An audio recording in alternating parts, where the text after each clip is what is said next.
আসসালামু আলাইকুম গাইস, আপনাদেরকে নিয়ে এসেছি সুন্দর একটা জায়গায়। গ্রামের এই সুন্দর পরিবেশটা দেখে আপনার বিরক্ত মনটা অনেক সুন্দর হয়ে যেতে পারে, এটার গ্যারান্টি আমি দিচ্ছি। চলুন দেখিয়ে আসি আপনাদের এই সুন্দর একটি গ্রাম।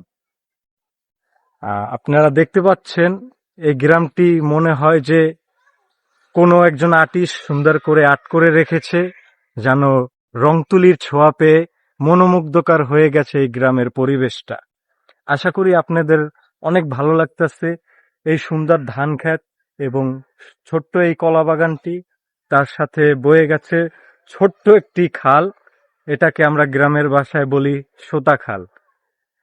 আহ আশা করি আপনাদের এই পরিবেশটা, এই জায়গাটা, স্থান যাই বলা হোক না কেন, আপনাদের কাছে অনেক ভালো লাগতেছে।